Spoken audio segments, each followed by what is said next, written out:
Your cadaverous pallor betrays an aura of foreboding, almost as though you sense a disquieting metamorphosis.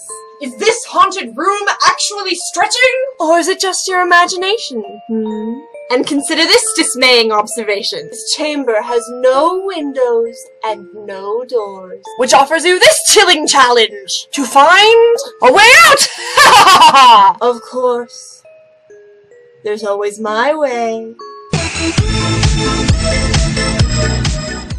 I don't consider myself being close to an expert on any subject. Probably the closest thing would be Disneyland. However, I did realize that I can't do a crash course on just Disneyland. So I chose one of my favorite attractions and probably one of the most interesting. The Haunted Mansion, which is what that monologue thing was from. More specifically, some of the special visual effects and kind of interesting things maybe not everybody knows. As you probably know, it starts out in the stretching room. As you also probably know, the room is not actually stretching.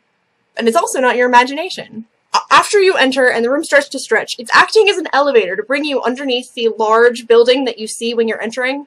This is about the Disneyland version of Haunted Mansion, by the way, not Disney World or Disneyland Paris, because a lot of things are different. Anyway, you get in and it brings you basically underground to the actual attraction facility. Fun fact, you can't bring a full load back up, or else the gas lines will burst.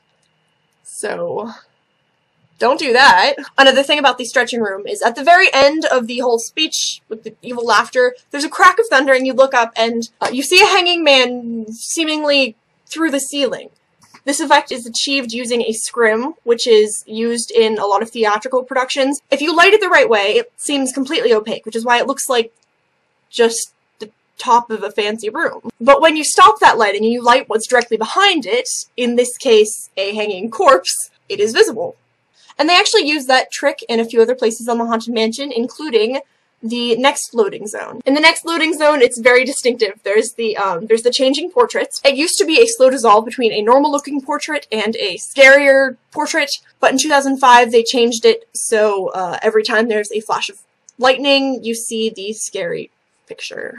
Once you actually get into your doom buggy, and this is a doom buggy, or a small plastic version of one with a ghost inside of it, you start going through, and the first place you are is the corridor of doors. Back in the 80s, they actually used to have a guy dressed in a suit of armor running through there, but it wasn't cost effective. And also the guy in the suit of armor had a remote that let him stop the ride in case of an emergency, and he was hit and harassed so many times that the ride was constantly shutting down, so they just decided no more. The next really notable room is Madame Leota's seance room. Madame Leota is the person in the crystal ball. Her head isn't an animatronic, it's not a robot, it isn't an actress with her head in the ball, which isn't even possible because it's floating, but people have thought that before. It's actually just a featureless bust with, you know, a nose and the shape of a head. What they do is they project Leota's face onto it, so it looks like she's moving. And it's a very simple trick, but it's a very effective one. Now, the ghosts in the ballroom is probably my favorite effect in the entire Haunted Mansion because it's so simple, but it eluded me for so long before I